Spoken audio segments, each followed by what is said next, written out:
Bonjour, je suis Laurent Moisson, je suis coprésident et cofondateur des Forces françaises de l'industrie. Qu'est-ce que les forces françaises de l'industrie? Alors les Forces françaises de l'industrie, c'est d'abord et avant tout un mouvement qui est là pour regrouper les entrepreneurs et les investisseurs qui militent pour développer le Made in France, la production française, l'industrie. Les forces françaises de l'industrie ont récemment lancé FFI Croissance. Qu'est-ce que ce fonds d'investissement?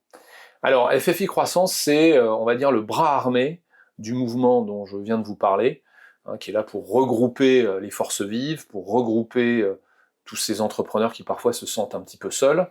Alors, on a été, nous, fondés par des entrepreneurs, donc on aime bien faire les choses. C'est très bien d'influencer, c'est très bien de s'exprimer, de réunir, mais on estime qu'il faut qu'il y ait des éléments concrets qui soient produits.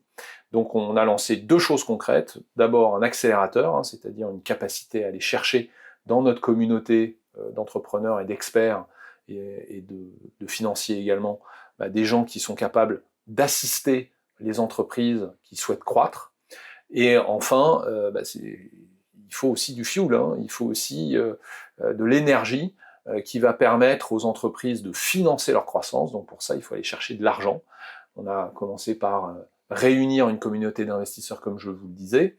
On organise régulièrement ce qu'on appelle des sessions de pitch, où on va connecter des gens qui cherchent à lever des fonds et puis des gens qui sont capables de financer ces levées de fonds. Mais on a souhaité aller plus loin, passer à l'échelle, et pour ça, on a lancé un véritable fonds d'investissement qui s'appelle FFI Croissance. Il est destiné à qui? Uniquement des investisseurs initiés, c'est-à-dire qui ont cette capacité de financement minimale de 200 000. On peut aller jusque, naturellement, aux investisseurs professionnels, donc on a des family office, des fonds d'investissement, et des investisseurs institutionnels, puisqu'on discute déjà avec des assureurs, avec quelques, institutions financières de très bonne réputation, qui ont cette capacité à investir chez nous une partie des fonds qu'ils gèrent. Voilà. Donc ça, c'est pour les gens qui vont investir chez nous. Ensuite, nous, on est là pour investir dans des PME. Et là, le profil des PME qu'on vise, c'est des PME qui font minimum 2 millions d'euros de chiffre d'affaires, qui sont à l'équilibre, c'est-à-dire que c'est pas du tout un fonds pour des entreprises, pour des startups qui brûlent beaucoup de cash au début, ou pour des entreprises qui sont en retournement. Et on va jusqu'à une vingtaine de millions d'euros de chiffre d'affaires sur les dossiers qu'on regarde. Et l'objectif, c'est de faire un pas ou deux vers ce qu'on appelle le statut d'ETI, d'entreprise de taille intermédiaire. Donc, ce sont des entreprises plus grosses que les PME. Alors évidemment, si on investit dans des entreprises qui font 2 millions d'euros de chiffre d'affaires, on ne va pas les amener en quelques années à 30 ou 40 millions. Par contre, si on peut les amener au-delà de 10, on est déjà content. Et quand on prendra des positions sur des sociétés qui font plus de 20 millions, on sera content de les amener plus justement vers ce statut d'ETI. Pourquoi avoir fait le choix d'investir plutôt dans les PME françaises? Alors ça, c'est une conviction, c'est-à-dire c'est un choix, c'est pas tellement un choix, c'est une conviction éthique qui est qu'aujourd'hui, on est dans une époque où on l'a vu sur les derniers scrutins électoraux, les Français sont plus d'accord sur rien, on peut le dire. Donc il y a besoin de faire société, et nous, on est un certain nombre d'entrepreneurs à penser que l'entreprise a son rôle à jouer. On sait que depuis plusieurs années maintenant, elles s'investissent dans ce qu'on appelle dans des politiques RSE, de responsabilité sociale et environnementale. Donc beaucoup d'entrepreneurs, beaucoup de chefs d'entreprise ont compris que il fallait que leur structure joue ce rôle. C'est aussi, des acteurs qui sont capables de faire que des Français qui ne sont pas d'accord collaborent, discutent ensemble autour de projets très concrets qui sont les projets d'entrepreneuriat. Donc ça, on pense que l'entreprise peut aider la population française à nouveau à faire société. L'objectif, c'est de capitaliser sur la volonté de ces entreprises via leur politique RSE, mais aussi la façon dont elles produisent, dont elles se comportent sur leur territoire. Elles ont cette capacité justement à faire société, à réunir des gens qui ne pensent pas la même chose, et à les faire collaborer sur des projets concrets, avec un début, une fin, et un objectif. Et ça, c'est ce qu'il y a de mieux pour que des gens qui, on va dire, sur les réseaux ou dans la vie se croisent peu, ou alors quand ils se croisent, c'est pour se traiter de tout un tas de choses. Ils apprennent à se connaître, ils se rendent compte qu'ils sont finalement pas si loin les uns des autres, et qu'il y a bien sûr des choses qui les divisent, mais il y a beaucoup de choses qui les unissent. Et on pense, nous, que l'entreprise a un rôle d'unification autour de ça. Donc ça, c'est sur l'entreprise. Ensuite, nous, on ne va pas investir sur n'importe quelle entreprise. On est là aussi pour la production française. Hein. L'objectif, c'est aussi d'investir dans des PMI, des petites et moyennes industries, c'est-à-dire des entreprises qui produisent en France et qui maintiennent des unités de production, parce qu'on pense que la production, justement, a cette capacité à relancer l'ascenseur social, à finalement nous permettre de reprendre la main sur notre outil de production. Si on veut décarboner un outil de production, il faut le maîtriser. Si moi je dis je veux avoir une consommation beaucoup plus responsable, si vous achetez tout en Chine, bon d'abord il y a le transport, et puis là-bas, qui vous garantit que c'est produit avec les normes sociales, environnementales que vous souhaitez, enfin auxquelles vous adhérez? Personne ne peut vous garantir ça. La seule façon de le garantir, c'est de rapatrier ça, enfin pas de rapatrier, mais en tout cas de créer des unités de production qui vont ensuite nous fournir en circuit court. Et là, vous avez la main en tant que consommateur ou en tant que professionnel pour dire je travaille dans une entreprise où je sais qu'elle fait des efforts pour aller dans le bon sens. Donc ce rôle-là des entreprises et des industries est très important. Encore faut-il produire ici, encore faut-il, j'allais dire, que les entreprises qui souhaitent le faire puissent avoir les moyens de le faire. Il est important d'aider les entreprises pour réindustrialiser la France. Alors, il est important de les aider, mais vous savez, les entrepreneurs, c'est des grands garçons et des grandes filles. Ce qu'ils veulent, c'est créer de la valeur et qu'ils aient les moyens, comme dans d'autres pays, pour investir. Il ne s'agit pas d'assistanat ou d'aide, bon, c'est très bien. Il y a tout un tas de choses qui existent en France. Objectivement, la puissance publique fait son job. Il y a des aides aux entreprises. Maintenant, il manque de l'argent privé.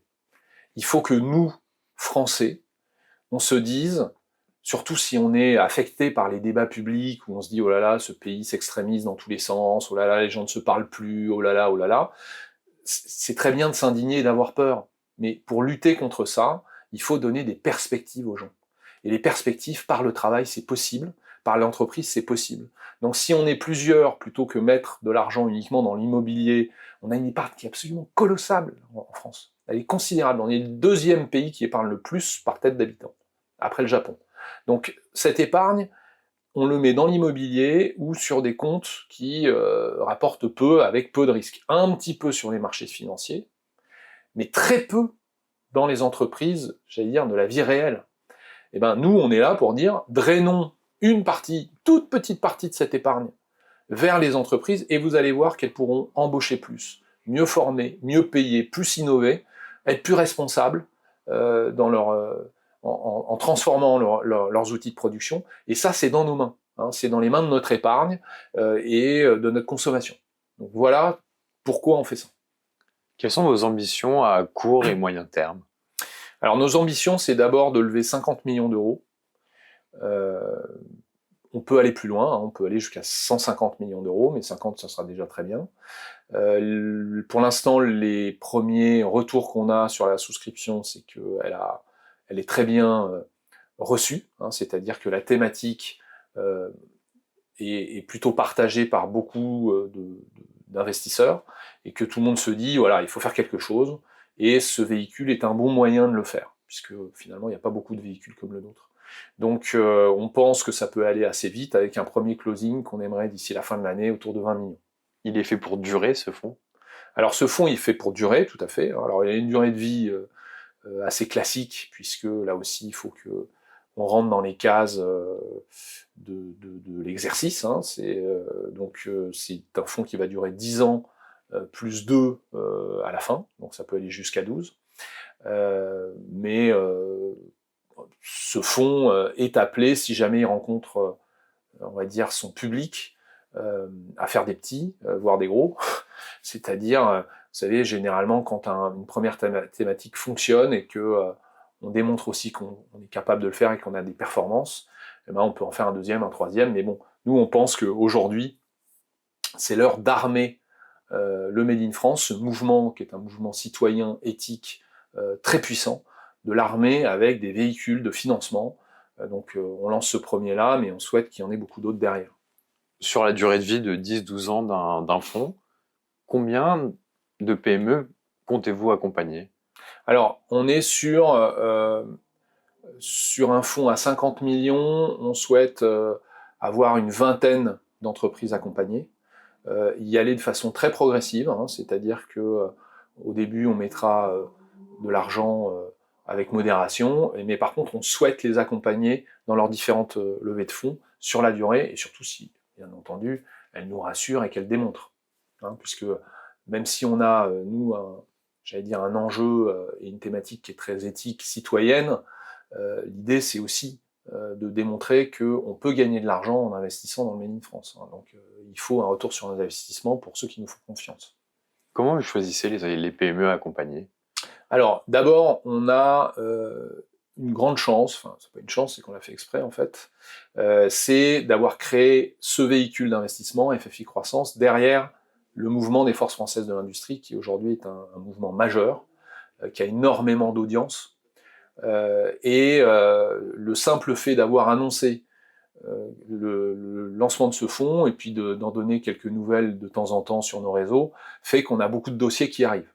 Ensuite, on s'est connecté avec des réseaux d'entreprises dans les régions, à Paris, un peu partout, que ça soit des syndicats professionnels, que ça soit des business clubs, que ça soit je ne sais quoi. Et ça nous draine, et puis d'autres fonds d'investissement avec lesquels on travaille déjà depuis un petit moment, et soit pour faire du co-investissement, soit pour obtenir des dossiers qui nous permettront ensuite de faire un choix qu'on souhaite assez exigeant, puisque là aussi on est responsable auprès des gens qui souscrivent sur notre fonds d'une certaine performance. Donc on a un pipe d'investissement, hein, on arrive à sourcer tous ces projets assez facilement, on en fait l'analyse, et comme ça nous permet d'avoir une certaine exigence.